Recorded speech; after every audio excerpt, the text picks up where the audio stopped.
Hey, Mike here. I just wanted to let you know that you can listen to Dark Poutine early and ad-free on Amazon Music, included with Prime. You're about to listen to a historical episode of Dark Poutine. After episode 149, you will find Scott is no longer with the show. In an effort to maintain continuity and offer listeners as many episodes as possible, we are leaving the episodes in which he co-hosted intact. Thank you.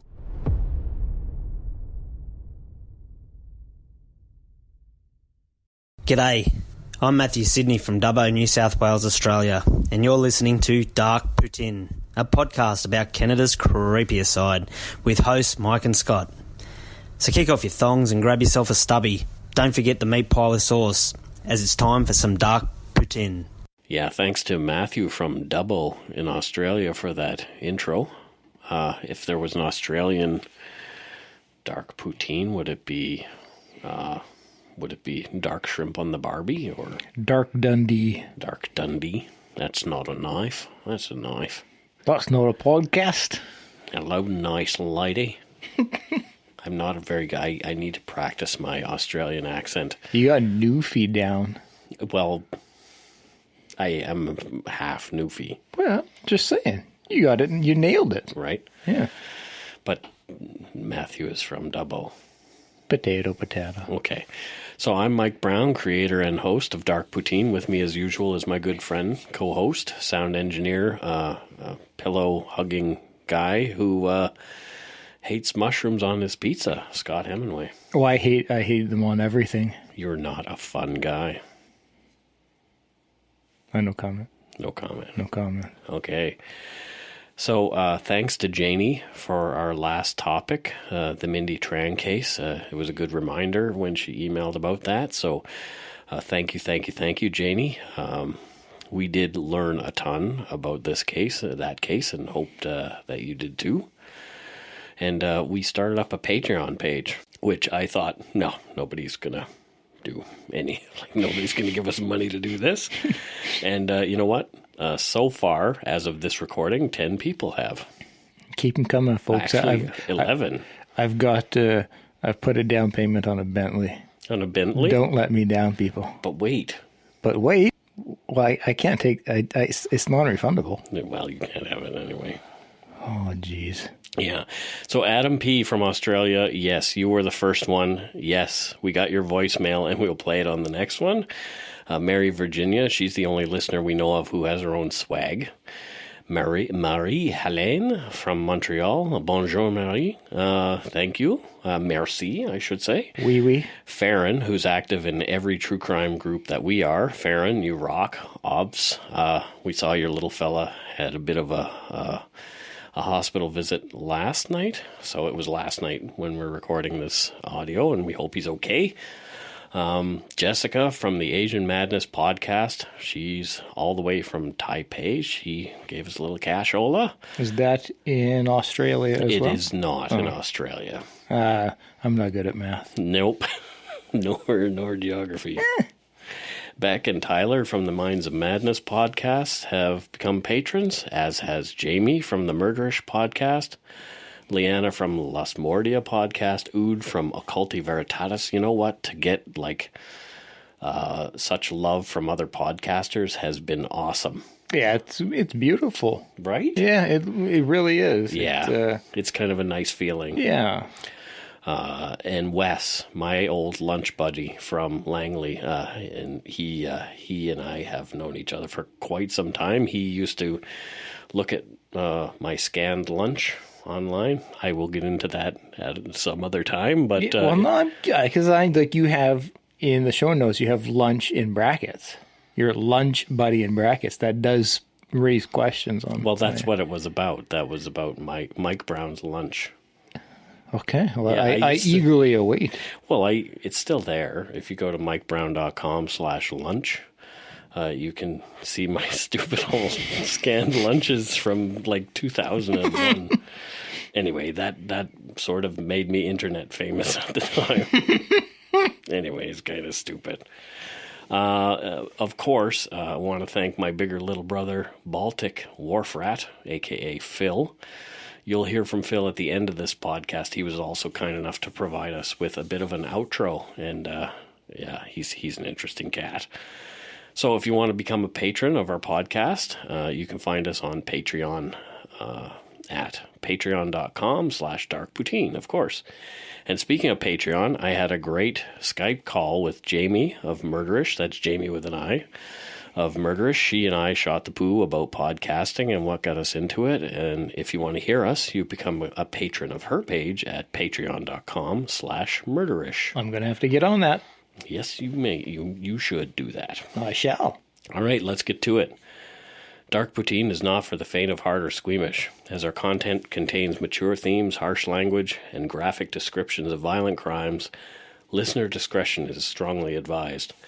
Your hosts are in no way experts on any of the topics we present, nor are we professional journalists. We sometimes get our facts completely wrong. Usually me. I was told earlier that I had some dates wrong in another podcast, but I'm not admitting to it in this one. So.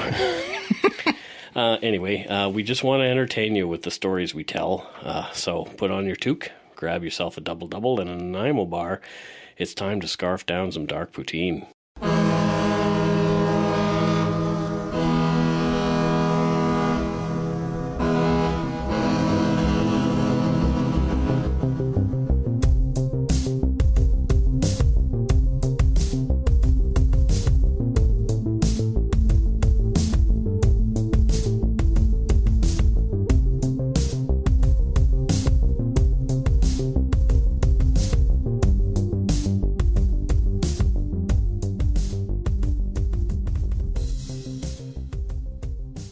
Today we're talking about what has been called one of the most horrific crime sprees Canadians have ever seen. On June 4th, 2014, in Moncton, New Brunswick, between 7:46 p.m. and 8:05 p.m., a gunman ambushed multiple members of the RCMP, killing 3 and seriously wounding 2 others. The dead officers are Constable Fabrice Georges Javaudin, 45 years old, a husband and stepfather to an 11-year-old girl. Constable Dave Joseph Ross, 32 years old, husband and father of a 20-month-old son. His wife was pregnant on the day that Constable Ross died. Constable Douglas James Larch, 40 years old, husband and father of 3 girls who were at the time 9, 8, and 4. The 2 wounded officers are Eric Stéphane J. Dubois, who was 48 at the time of the shooting. He was among the first officers to respond to the 911 calls about the man with a gun in the neighborhood. Constable Marie Darlene Gogouin was in a neighborhood nearby, and hearing her fellow officers needed assistance, she rushed to the scene. I've not mentioned the shooter's name yet, as I felt these names should be the first you hear. They are the ones who should be celebrated as heroes, as they died in the line of duty responding to a call that went more than sideways. I have family and close friends who are police officers, so when this happened, it got the country's attention. The fact that multiple officers were shot that day facilitated a full inquiry into the events. I found a huge amount of information, more than ever, but we'll try to keep this helping of dark poutine digestible. The perpetrator in this case was a 24-year-old man who up until that day had no criminal record, none. His name was Justin Christian Bork, or Burke. I guess his father pronounces it that way, so I will too. It looks like Bork, like Ray Bork, the hockey player. He is the 3rd of 7 children. His parents raised him in a strict Catholic environment. He was homeschooled by his mother. Justin didn't like this and yelled at his mom about wanting a normal life, but obviously that didn't happen. Nope. His father sometimes worked 2 jobs to help make ends meet. Justin Burke himself said there was never any abuse in his family home. Justin started mowing his neighbor's lawns for money when he was 8. He used his cash to buy video games. I used to mow lawns when I was a kid. That was my first job. I can relate to the buying video games.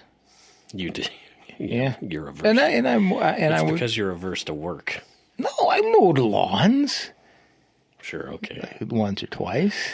So between the ages of 11 and 15, Justin immersed himself in video games, and he did have a few friends in the neighborhood. So far, normal kid. Yeah, well, yeah. Pretty much. I mean, not every normal kid's homeschooled. That's why I was hesitant. But like a normal kid in his interests and likes and stuff. Yep.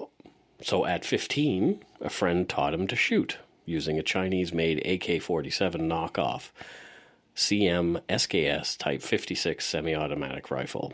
For Justin, this was a simple leap from the violent video games he was playing, and from that point on, he was obsessed with firearms. Later on, he even started repairing firearms for friends.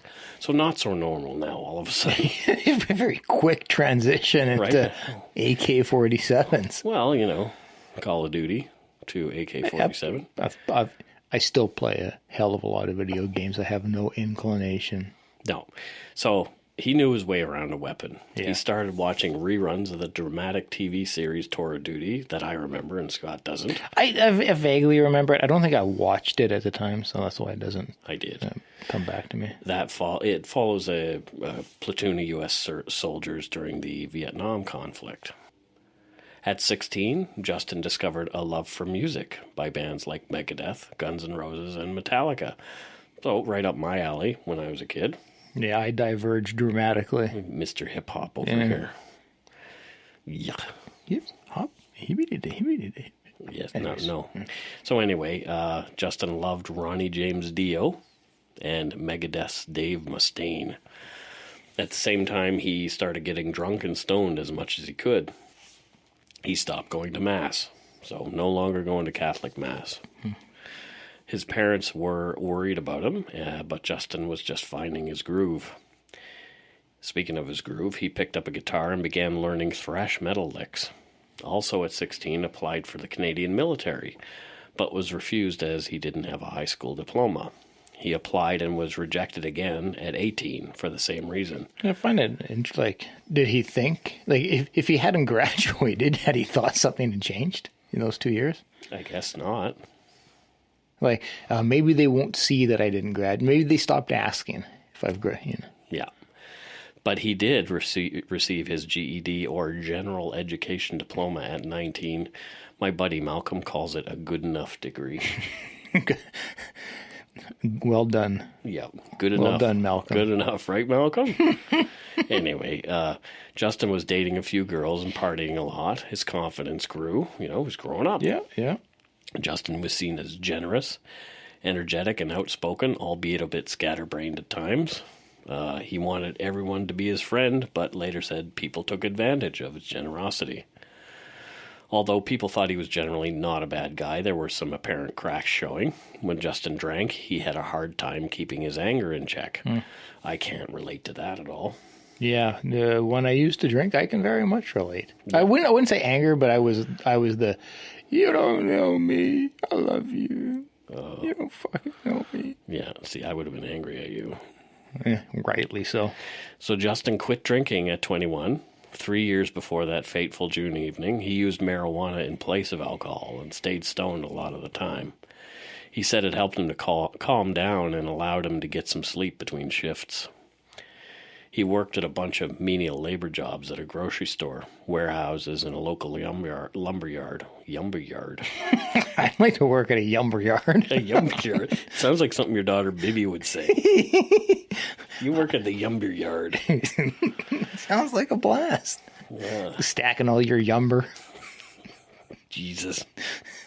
Anyway, so he also worked at the co-op, because it's New Brunswick. And for 6 days prior to his crime, he worked at the night shift, or we like to call it the back shift, at Roley's Wholesale Warehouse. In December 2012, Justin's parents had had enough of him. They'd asked him not to bring any more guns home, but he ignored them and brought more home. They asked him to move out, so he did. Justin did some couch surfing at friends' places until he and 4 others rented a trailer home in a trailer park in February of 2013. So it's like the Trailer Park Boys.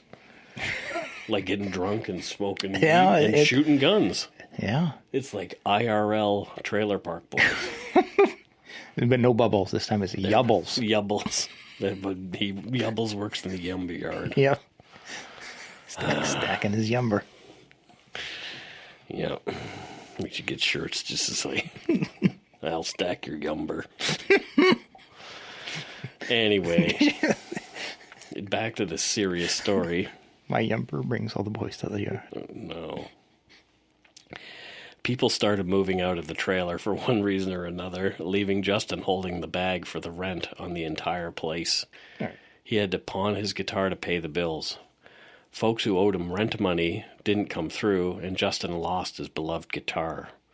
He was unable to spring it from guitar jail, as an old friend Ben used to say.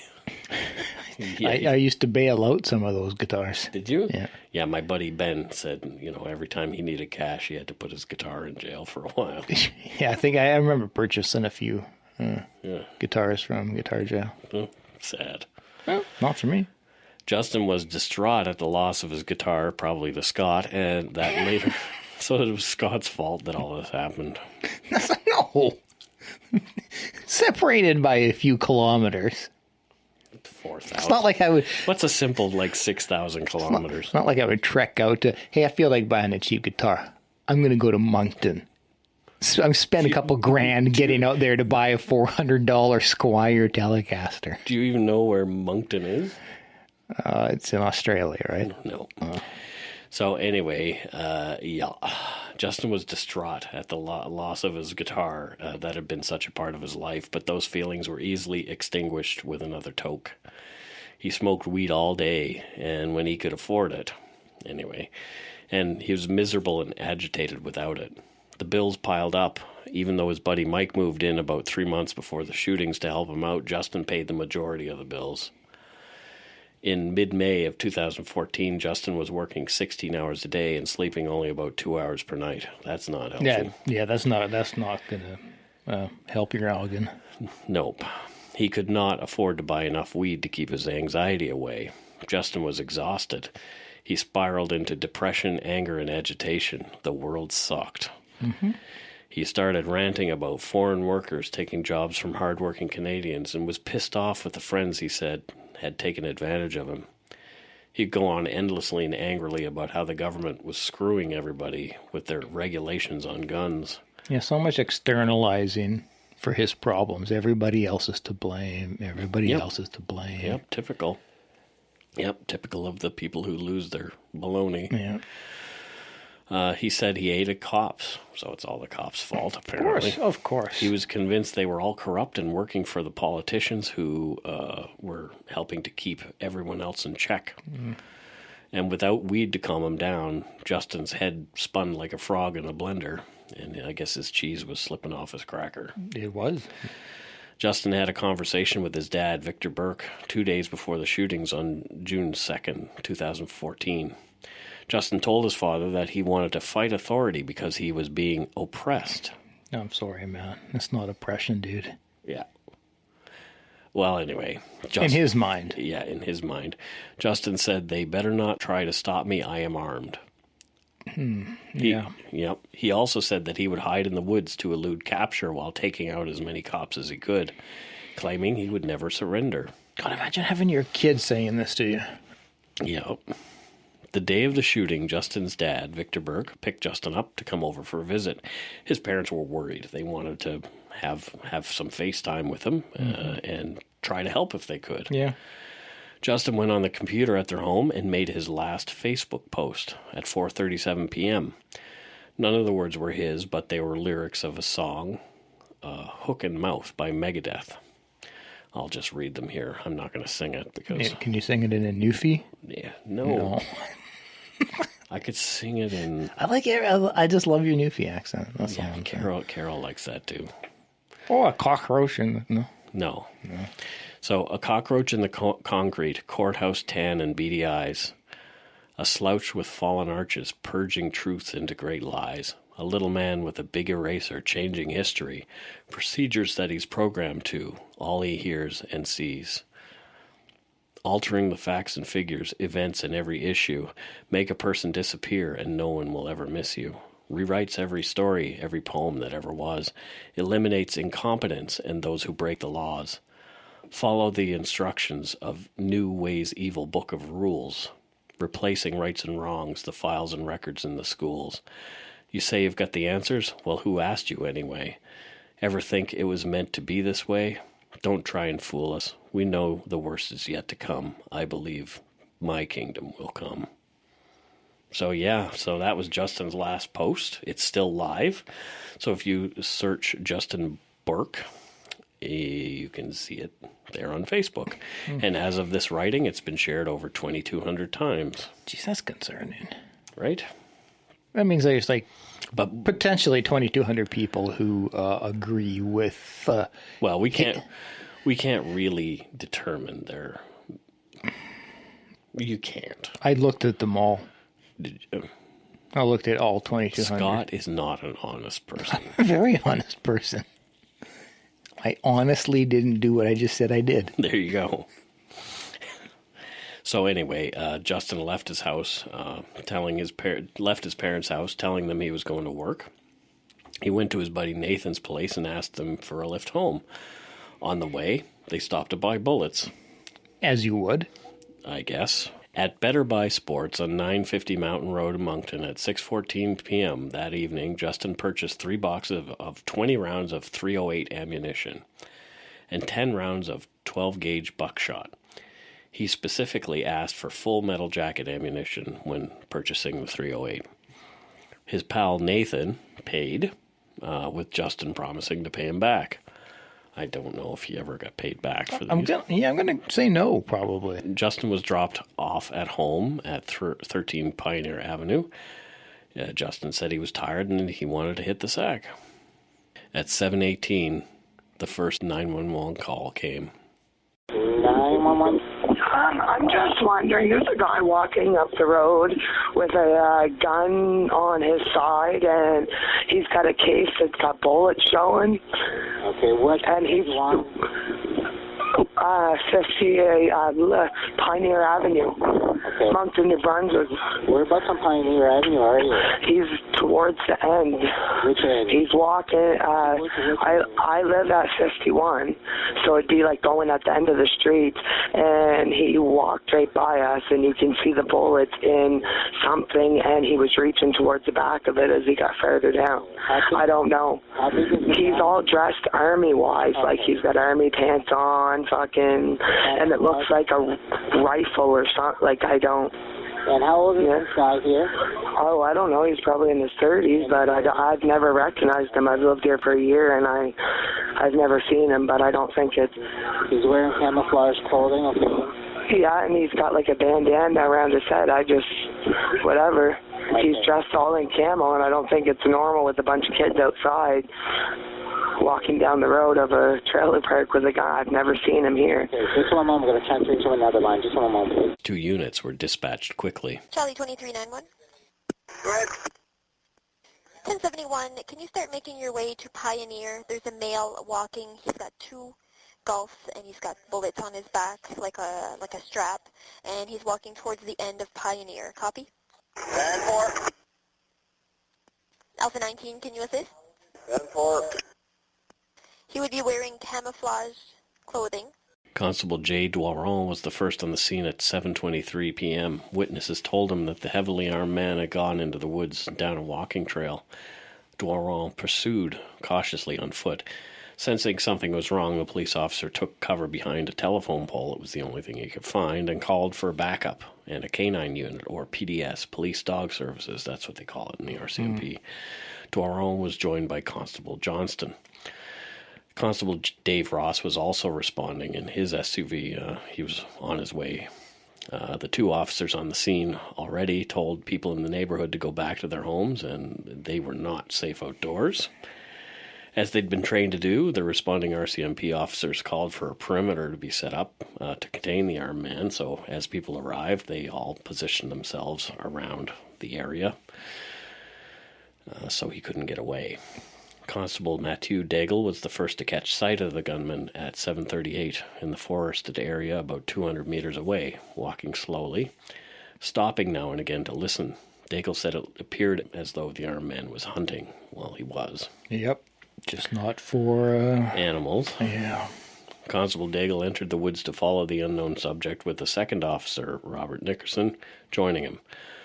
Another couple of police entered the woods as well to join Nickerson and Daigle. These were Constable Shelley Mitchell and Constable Fabrice Gavaudin. At 7:45, Daigle and Gévaudan were on the south side of a home on Bromfield Court. The dog hadn't arrived yet. That would have been helpful in the situation, as they had somebody in the woods, but the RCMP officers were closing on a suspect from various angles in the woods. At 7:46, all hell broke loose. Constable Daigle, moving toward the man with the rifle, yelled, "Hey!" Witnesses observed the camouflage suspect go down on his belly and aim his rifle toward the two officers who were crouched and walking toward him. Constable Daigle saw the muzzle flashes as the man started shooting at he and Gévaudan. Constable Gévaudan was heard yelling on the police radio, "He's shooting at me, he's shooting at me," as he ran. The shooter changed position and fired 3 more rounds at Constable Gévaudan, only 30 meters away. Gévaudan stopped in his tracks, turned, placed his hand over his head, stumbled, and collapsed. He died almost instantly. Oh, boy. The shooter simply got up, walked off between the two houses, and headed down Mailhot Avenue. As Constable Dave Ross was arriving at Broomfield Court in his SUV, the shooter was walking down Mailhot Avenue. So Ross saw him, and a resident who was pulling into his driveway stopped and snapped some photos of the armed man walking down the street. You could see Constable Ross's SUV in the same photo coming toward him. The man who snapped the photos thought it was funny looking, and he wanted to share with his friends, like, who's this crazy guy with the guns? I'm sure not funny looking, like, haha, there's a gun, but Weird, just going, what's going on here? What the heck is that? Yeah. So at 7:48, Constable Ross called on the radio that he could see the suspect and was about to take him down. Here's some audio of that. We're getting some calls. They can see the SOC walking down Mailhot, walking towards Hildegard. 901 Echo 48. Got a visual. We'll be on takedown in seconds.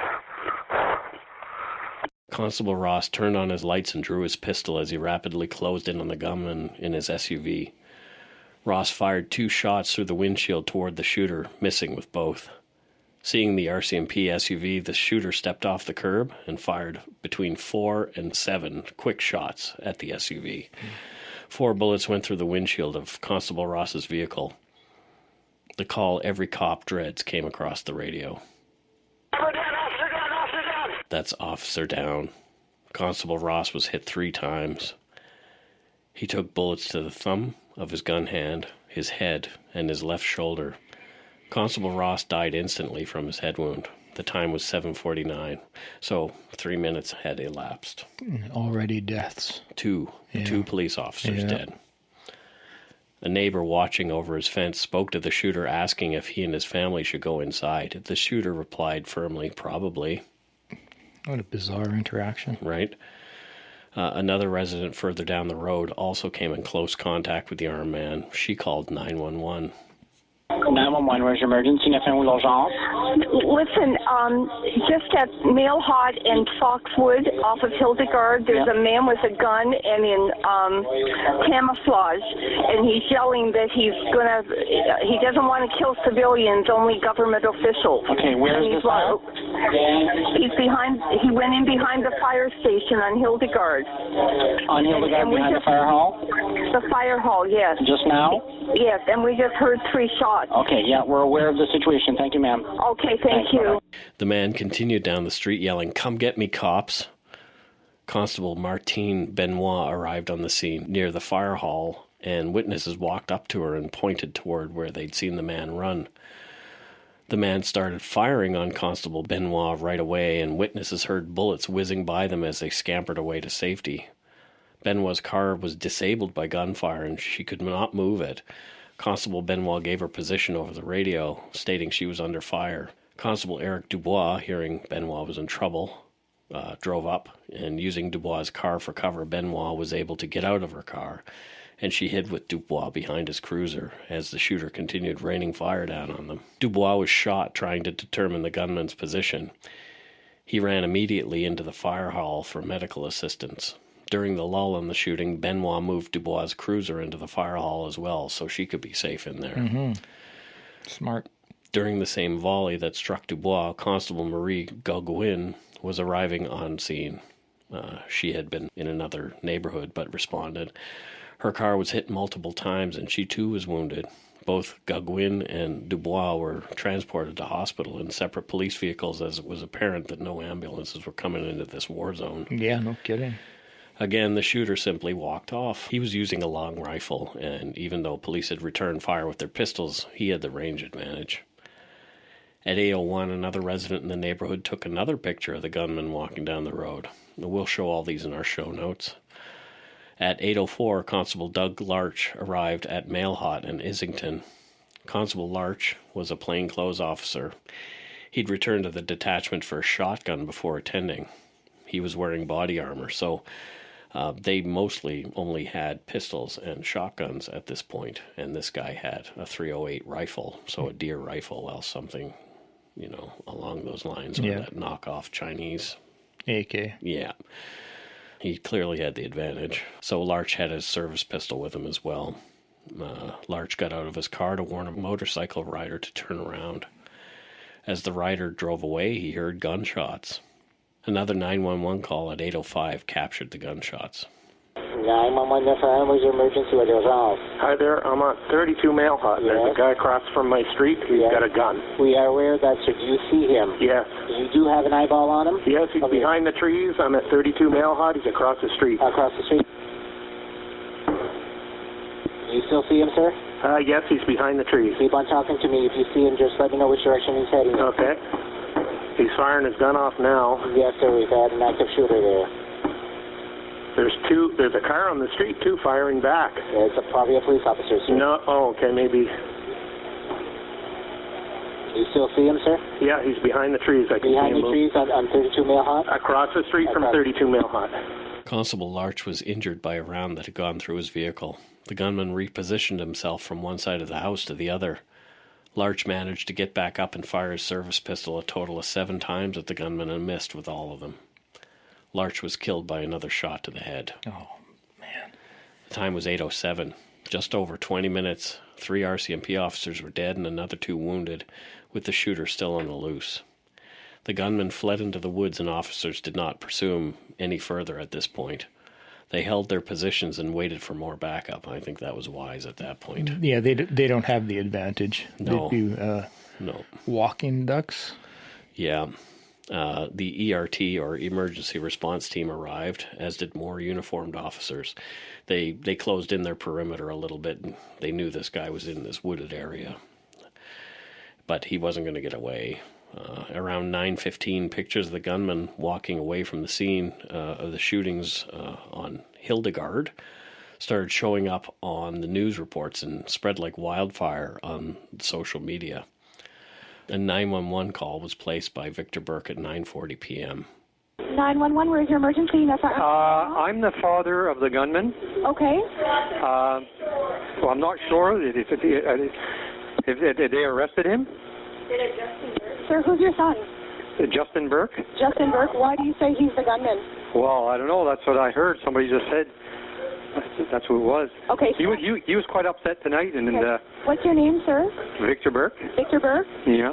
Okay. Where are you calling from? I'm calling from home. Which is? 54 Shirley Avenue. Okay. 1 second, sir. Okay. Yeah. We're not sure, but we want to make sure. Okay, sir, we're just going to contact the... He lives at 13 Pioneer Avenue in Marsh's Trailer Park.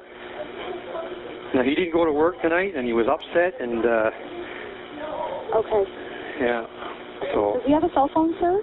No, he has no phone at all. No phone, eh? Okay. No. Any idea where he would go? Well, he was last time I talked to him was earlier tonight, around 6:30. Okay. Did he mention anything that would lead you to believe that he would do something like this? Yes. Or he did? What did he say?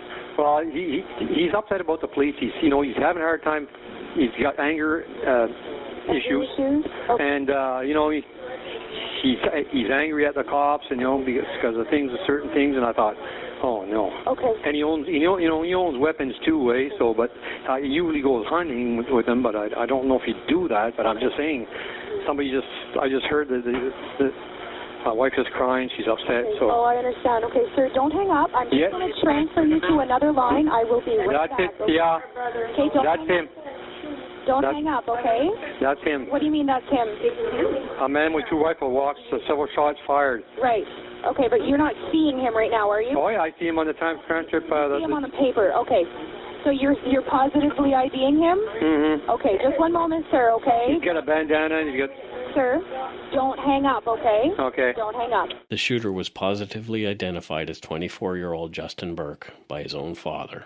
That had to be a tough call for him to make. I can't imagine having to do that. Yeah. A massive manhunt was underway, obviously.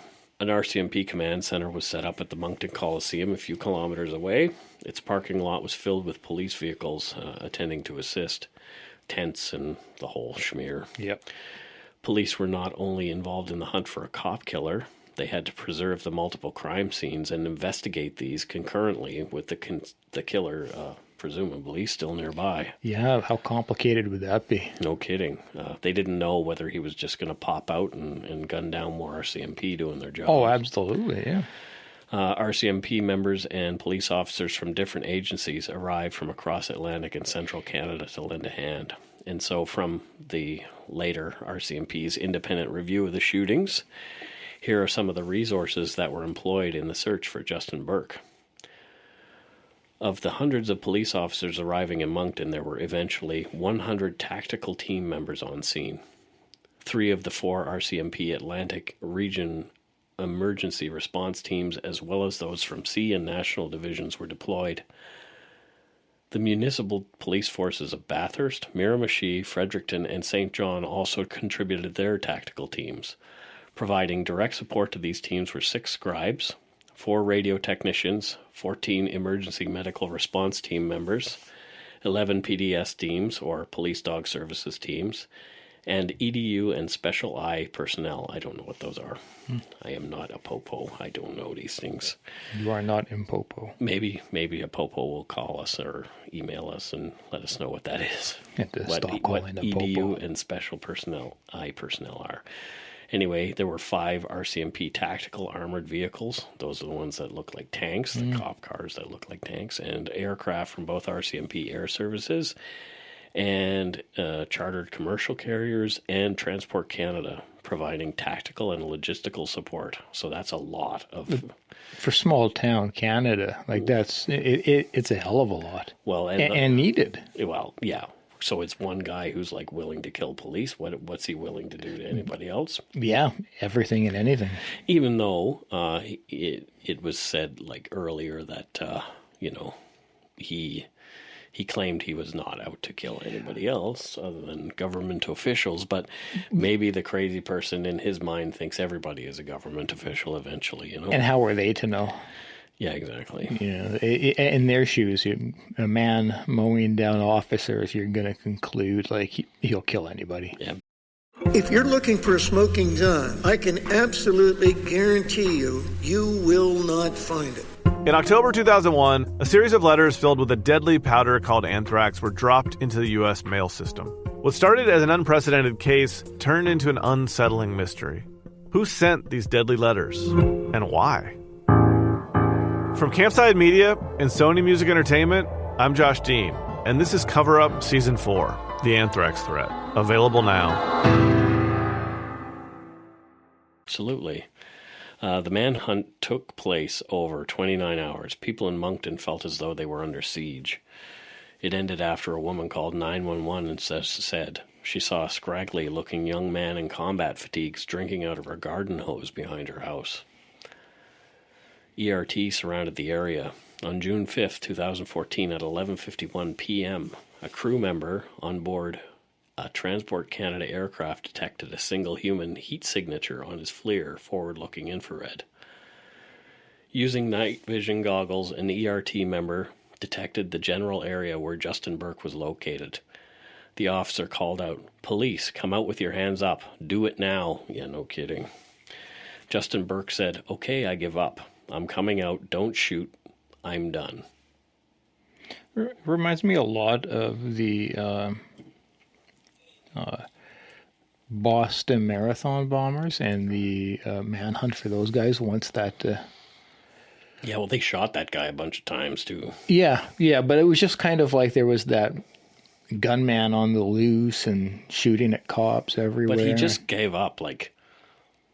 Yeah. You know, this is what weirds me out about this one, is this guy just gives up. Well, you know what I think? I mean, it went on for 29 hours, so I think by that point, you're just exhausted and thirsty and hungry and... Yeah, but usually they do themselves in. Yeah, I get the vibe that he wasn't that wasn't his... Well, we'll see as we go here. Yeah. From the infrared camera, Burke could be seen walking toward the police officers, leaving his guns behind. He walked toward them, got into a prone position, and then the cops physically restrained him. He was in custody. On June 6th, at 10 minutes after midnight, Constable Morrison told Justin Burke that he was under arrest for murder and gave him the police caution and rights. Sort of like the Miranda rights for those in the U.S. Yeah. Once in a police car, Justin Burke was again told he was under arrest for 3 counts of murder and 2 counts of attempted murder, and he was read the police caution and the rights to counsel. So they're reading this guy his rights over and over again, obviously because they want to make sure that they have crossed their T's and dotted their I's. I think at this point they want to get a conviction with this guy. Clearly, yeah. Yep. When asked if he understood, Burke replied, "I'll have to talk to my folks about that. We're pretty poor." Burke also stated, "I know how much trouble I'm in. No shit, buddy." Yep. Burke's parents were contacted and suggested he use legal aid. I bet you my parents would have said the same thing. Hey, you got yourself into it, get yourself out of it. Yeah, I have some... I am proud of his parents from what I heard and read. I mean, like, first the dad calling, saying that that's my son. These are tough things to do. And then saying... Get your own legal aid. Yep. They weren't enabling him anyway. Yeah, that's encouraging. Yeah. Justin Burke was transported to the Sackville RCMP detachment instead of the Kodiak RCMP detachment, most likely due to the fact that the officers he killed were all from Kodiak, and they wanted to ensure his rights weren't trampled on. So again, more about possibly convicting this guy. Police interviewed Justin Burke at the Sackville detachment. He spoke freely about what drove him.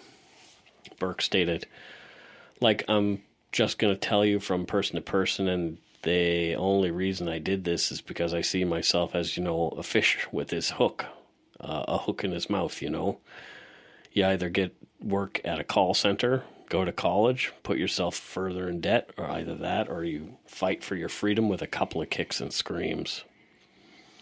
I still, it's disgusting. And I keep trying to think about, like, what freedom were you fighting for? The shackles of being an adult? I guess. Employment? Yeah, responsibility. Like, oh no, you have to work in a call center. I've worked in a call center. Me too. It was a good job. Yep. Like, it pisses me off. Yeah. He even admitted to thinking about what he was about to do for 20 minutes or so prior to heading out the door of his trailer. I had some thinking to do, believe me. So you made some thinking then? Loads of it. I sat there for about 20 minutes just thinking, what were you thinking? My options. What were your options? Work at a crappy job like Rollies for the rest of my life. Go to college, get in more debt, and probably not get a job out of it. And there's the other. He also spoke about what his initial plan was. You know that walking in the streets, with guns, will attract attention. Yeah. Right? So I assume you knew that people were going to call for the police. Mm-hmm. So was that what you were expecting, them to come deep inside? Yeah, well, really what I was going to initially do was set some gas stations on fire, but I decided my bicycle was broken, so I couldn't get there fast enough to do any real damage, so I just kind of winged it from there, I guess. So you said you wanted to set a gas station on fire. What was the idea behind this? Well, just think if I set 3 or 4 gas stations on fire, get away with it, maybe set a few more on fire, that is hurting the oil industry. What was the plan after the gas tank? Well, obviously, I'm not a bad sniper, so... Sit and wait? Yeah, sit, wait, shoot, scoop.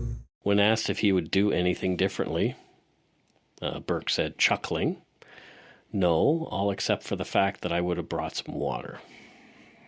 Fuck you. Yeah. He knew exactly what he was doing, and he was not ashamed of it. When he was told that he had made history the day before and was asked how he felt about that, Justin Burke said, "I'd be lying to you if I didn't say I am feeling kind of good, but I'm not looking forward to imprisonment," and he chuckles here. But again, I kind of knew that that was also a possibility, so I prepared for that mentally. Yeah, like he just cries out for, he's just some unimportant SOB who wants he's a to... narcissist. Yes, and just like it's more about him finally being the center of attention, him finally being popular in his brain. Yep. Which is more important than human lives to him. When I was writing and researching this case, I read all of his statement, and his speechifying during the interview reminded me sort of Timothy McVeigh, the Oklahoma City bomber. Just the rants that he would go on about the government and all that kind of stuff. Interesting. Yeah, he raged against society, saw himself as a one-man revolution against the authorities, as did this guy. So, I don't know. Like, I'm kind of surprised that nobody really has labeled this Justin Burke guy as a terrorist, because it's exactly the same. Yeah, you call him a Muslim, and it would just, everybody be branding him a terrorist. Yep. And it would just be mass hysteria and all over the place. So, to me, no difference. No. Just he's a terrorist. The actions were the same. Yeah, exactly. Yeah. That's exactly it. Yeah. So, yeah, I'll have lots of stuff in the show notes. One of the things I'm going to have is more of Justin Burke's video statement on YouTube. That's pretty interesting to watch. A regimental funeral was held on June 10th for the fallen police officers, with almost 3,000 officers attending from all over Canada. I know that some of my friends went, who are also RCMP officers. And there was tons of other mourners in attendance as well. Justin Burke underwent a 28-day court-ordered psychiatric assessment. It was determined that Mr. Burke did not meet the criteria for the defense of not criminally responsible due to a mental defect of some kind. Absolutely. And it was determined he was fit to stand trial. Yep. So on August 8th, Burke entered guilty pleas in the 3 counts of first-degree murder and also on the 2 counts of attempted murder. So thank goodness we don't have to go to trial. Yeah. But you know what? Like, is he admitting to it because he's proud of it? I think that's a strong component. I guess. On October 27th, he apologized to the families of the slain RCMP officers. "Saying sorry or an apology is almost useless, but I am sorry," he said. "There's nothing else to say." I think there's I almost went ranty, but I think there's a heck of a lot more to say. Oh, absolutely. And that's why I say, like, him pleading guilty, I don't think was to try to do the right thing or save anybody, costs and undue stress. He clearly doesn't have empathy for anything. No. Because, there is a hell of a lot more you could say. A hell of a lot more. For sure. I'm sorry. Yeah. Justin Burke was sentenced to 2 concurrent life sentences for the 2 attempted murders, and this without the possibility of parole for 75 years for the 3 premeditated murders of Constables Gavadin, Ross, and Larch. And this was the harshest sentence in Canada ever given since the death penalty was abolished here. Yeah. Yeah, interesting. In the past weeks before this recording, the RCMP was ordered to pay $550,000 for being convicted under the Canadian Labour Code for not effectively protecting the officers in Moncton that day. So I read the whole report, and essentially part of it was about supervision, and part of it was about the right kind of weapon. They didn't have the right weaponry there to protect themselves and things like that. All that's available for anybody to read online. So from a CBC News report, this is how the fines break down. Judge Leslie Jackson said the RCMP is being fined $100,000 and must pay $450,000 in donations. So $300,000 for scholarships to the University of Moncton in the names of the fallen Mounties, demonstrating dedication to the community. $60,000 for educational trust fund for the children of the Mounties who were killed, of course. Mm-hmm. $90,000 to other organizations. Of this, $75,000 will go to Threads of Life, Association for the Workplace Tragedy Family Support, a Canadian registered charity. $15,000 to the Valor Place Society, a temporary home away from home for all Canadian Forces members, RCMP families of the fallen, veterans and first responders, along with the families who require medical treatment in Edmonton and live outside the area. So that's kind of cool. Yeah, some really, really great allocation. Absolutely. Of money there. Like some really great charities that went to, or in just places. So Nadine Larch, the widow of Constable Douglas Larch, made some comments outside the courthouse after the fines were levied against the RCMP last week. While driving here this morning, I drove by my 3 girls' school. I passed the area where my husband and his colleagues were killed. I drove by the RCMP monument. While most are able to move forward, we are left with daily reminders of what happened. It's hard. It's hard not to think and reflect. Lives were forever changed. Lives were forever changed because of people's decisions.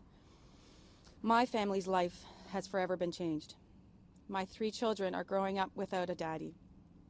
No judgment will bring these men back. No judgment will ever make amends. No judgment will ever make reparations. No judgment will serve justice to what happened. No judgment will remedy the harm. No judgment will end me and my family's grief. I feel very strongly that my husband would have been alive today had the RCMP done their due diligence. My only hope with this whole trial and judgment is that the decision makers will do more in the future. My hope is that the RCMP officers in charge will put members' safety first when making decisions, so that those RCMP members that are out there today that protect us will be better protected themselves. There's still more to be done. So that's the story of the 2014 Moncton Mountie murders.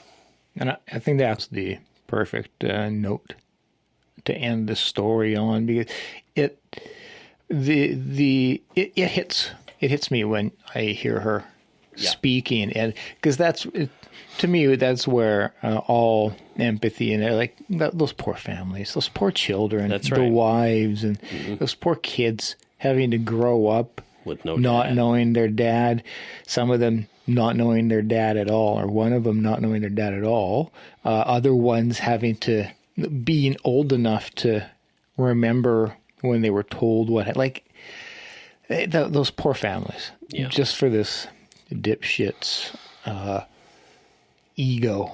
Yeah. Like I'm not a proponent of the death penalty, but the emotional side of me, I would love to see this person suffer. Yeah, well, prison isn't exactly a fun place to be, I don't think. It's not, but I would love him to have to suffer all of the emotions that the victims have to go through, and he won't. I don't know if as far as I can gather from what I've learned about this guy, I don't know if he's even capable, you know? That's what I mean. Yeah. Yeah. So, yeah. Yeah. Another despicable human being covered. Yeah, there's a lot of them, but again, for me it's more about the victims, and because that's what really gets me when I was writing this. I just felt horrified because I was picturing my buddy Darren. He's an RCMP officer back in Nova Scotia. Yep. And I could just kind of picture his face on one of these Mounties as I was reading, and just horrified by it. I mean, he and I grew up together. We actually, there was a point in time where I kind of wanted to be an RCMP officer, believe it or not. So we went to in grade 11, everybody gets to do job shadowing at the job that you want to do. So I went job shadowing with the RCMP in New Minas, and so did Darren. So we went to stay at a place. We boarded at a house there. I think it was relatives of his. And so we got to do ride-alongs with the RCMP for a whole week, a whole school week. Wow. Yeah, it was pretty cool. Would have been fascinating. Yeah, and so... Did you get a gun? No.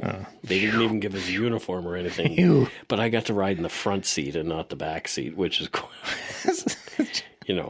But I can't remember the second Mountie's name.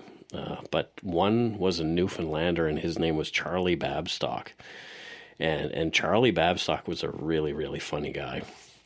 I don't know if you know who the Goalers are. Have you ever heard of yes. Okay. Yes. So you've heard of the Goalers. Yes, I've read the book. So on South Mountain is the book. We'll eventually cover that, but I have a Goalers story. Oh, hold on. Don't tell anybody that I read a book. Shh. Oh, right. Scott didn't read any book. I had it read to me. You probably saw it on the news. William Shatner read it to me. Probably. Yeah. So anyway, part of Charlie's beat was driving up on South Mountain. And we were going by the Goalers' place. And the Goalers, for anybody who doesn't know, was a family that was deeply invested in incest. Mm-hmm. Yeah. And I can remember on, I think it was W5 or one of those other TV shows where they interviewed one of the Goaler family, and they asked him, do you know what incest is? Because these people are notoriously low IQ. Yes. And all that kind of stuff. Yes. And he said, insects? Ain't them things that crawl around there on the ground? Is that really? That is really what he said. So he was asked, do you know what incest is? And he says, insects? Oh, my God. Ain't them things there crawl around on the ground? Son of a... Well, anyway, so Charlie Babstock and I are driving by. He says, so the Goalers live up here. And I think he saw the look on my face. And he didn't know that I had a past bad experience at the time. Mm-hmm. So he probably saw me go white as a ghost. Yep. Because I knew the story. I'd seen it many times on the news. And so Charlie played a bit of a joke on me. He went really slowly past their house. And he said, we should pull in and have a conversation with him. And I was like, no, I think I'm okay. And he said, boy, if we stop there, you better put your hand right over your arse. Jeez. Like, he said that to me. I can remember it like it was yesterday. Well, I think a lot of officers that I've known and met have great sense of humor. And again, I think it's that whole, it's such a challenging and traumatic job at times. You have to laugh. You have to find humor in it so you can balance out. Yeah, for sure. And they did. They had a really good sense of humor. The two guys that I traveled with, I wish I could remember the other one. Maybe Darren will hear this and remind me of who it was. But I get what you're saying about being able to, because knowing officers and having some good experiences with them, being able to picture them.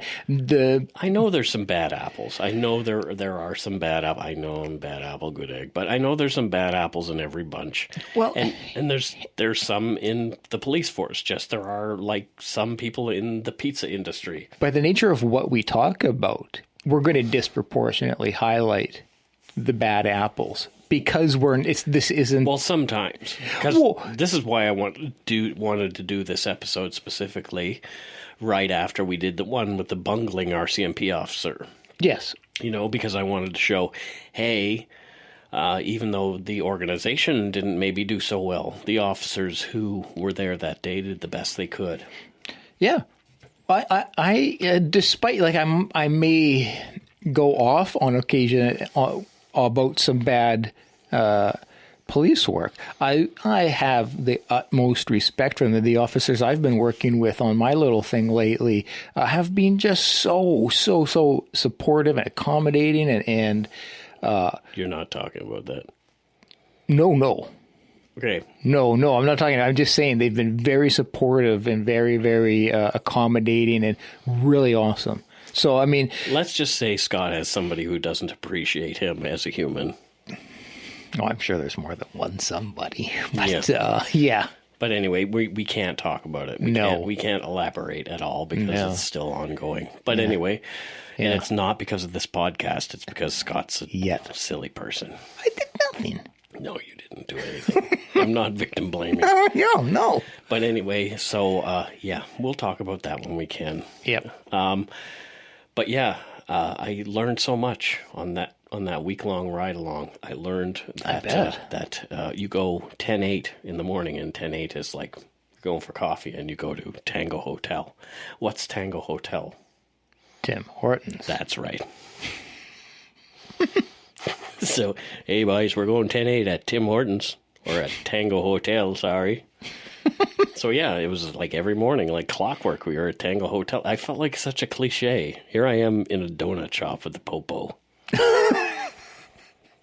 Well, it's kind of cool, though. It was very fun.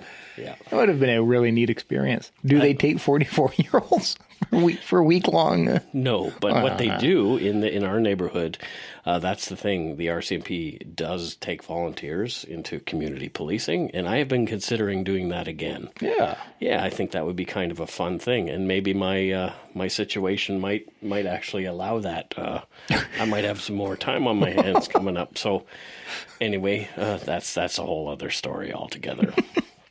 So yeah. Our lives are interesting sometimes. They're fascinating. Well, to us. Interestingly, we put up speakpipe.com/darkpoutine, so you can call us, essentially, and leave a voicemail there. And our friend Ood Gallifrey from the Occultus Veritatis podcast left a voicemail actually talking about what I talked about in episode 10. He just wanted to leave some sentiments for us, so here it is. Hello, this is Ood Gallifrey from the Occultus Veritatis podcast. Just wanted to tell Mike that I thought it was incredibly important and brave for you to share your experience and share your story. I think that going into the future, we definitely have to destigmatize being victims of that stuff. We have to not be shamed into silence. We have to get justice for those that have wronged us. And I think you sharing your story really furthered that cause. So, drinks to you, buddy. Also, I love your show. So thanks for that, Ood. Muchos gracias, sir. Yeah. Thanks, Ood. So check out our website, www.darkpoutine.com, for show notes. There's going to be lots there this time. You can rabbit hole this one. Mike's got so much incredible. I can't share everything because I don't want to blow some sources here, but coward. Well, I'm kidding. I probably shouldn't. If you have any stories, questions, comments, or just want to say hi, you can reach us via email at darkpoutinepodcast@gmail.com. Lots of people are doing that. I love it. Woohoo! I get so many emails. Like, I am surprised that people actually listen to this show who I don't know. I have not received a single email from my mom about this show. I have. You have? Yeah. My mom sent me an email. She CC'd me in an email for sending it off to the rest of her clan. Yeah. So, for example, we got an email from Lauren P. from Peoria, and you'll remember Peoria. I do. From our Mark Twitchell episode. Peoria. The Dexter wannabe. And she said, right now I'm listening to the episode about Mark Twitchell. I'd heard about him before, but I never knew he'd lived in my hometown. So there you go. We got to educate somebody from Peoria and make fun of your place of where you live. Peoria. And we're very sorry. You're awesome, though. You are awesome. She actually finished, so she lives in Chicago now, where I'm safe from psychopaths and murderers. But doesn't Donald Trump rave about how... Yeah, Chicago is not the utopia. Yeah. She went on to give a little bit of background on Peoria and how it's smack dab in the middle of Illinois, a super conservative suburb far away from the city. It's named after a Native American tribe. The neat. Peoria people. Yeah, so now we know. Hey, thank you. We were told growing up that Oria was a princess of an Indian tribe. Unfortunately, was quite stupid and had to be reminded to do pretty much everything. Okay. While traveling across the Illinois River, the group stopped for a break. Even looking out for her, the girl's father, the chief, commanded her to Peoria. Oh, I should have seen that coming. Oh, Mike, you walked into that one. Should have seen that coming. You walked into it. Peoria. Yeah, so she says, thanks for the great storytelling and entertainment. Keep up the great podcasting. Toodles, Lauren. Oh, thank you, Lauren. And toodles right back. Toodles right back. Yeah, so... Buy a Mike body pillow. There's not going to be any Mike body pillows. Oh, there should be. They would be just a browned thing. So what? It would keep... Can you put a mustache on a body pillow? You have it's painted on. I mean, you don't have to chew to drive a taxi. Oh, inside joke. Inside joke. Very inside. Very, very inside. So please follow us on Facebook, Twitter, and Instagram. Just search for Dark Poutine and tell your friends about us if you would like. You can subscribe to us on your favorite podcast directory. I fixed it, finally. No, it's not ours. No, you got to leave it on mine. Okay. So we're on iTunes, Podcasts, Google Play, Stitcher, TuneIn, and Spotify. Or you can just simply get us on our host, podbean.com, darkpoutine.podbean.com, or at our website. Lots of you have left 5-star reviews and comments on iTunes, and we appreciate each one. If you want to donate to us, you can do so at patreon.com/darkpoutine, or send us some donut money via PayPal at our email, darkpoutinepodcast@gmail.com. Every little bit helps, thanks. And like I said, I may have some more free time on my hands to do this podcasting coming up. Don't forget to be a good egg and not a bad apple, and we'll let my brother Phil take us out. Bye-bye, everybody. Bye. This is Baltic Tea Wharf Rat, brother of Mike Brown, and you've just had your ears filled with Dark Poutine. Sometimes heavy and meaty, occasionally cheesy, but rarely sorry.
Hi, it's Shauna, and I might be a bad parent because my kids think French fries are vegetables. Hey, it's Ryan, and I might be a bad parent because I went out for wings when my wife was in the hospital after giving birth. Johnny here. I might be a bad parent because in my house, the tooth fairy gives pocket change. But we're not alone. Len emailed us and said his 6-year-old daughter's Tarzan moment going from love seat to lazy boy by curtains made him more proud than any dance recital. And Andy left his 2-year-old at the rink. All right, guys, I'm sure we're not alone. Like Andy's kid.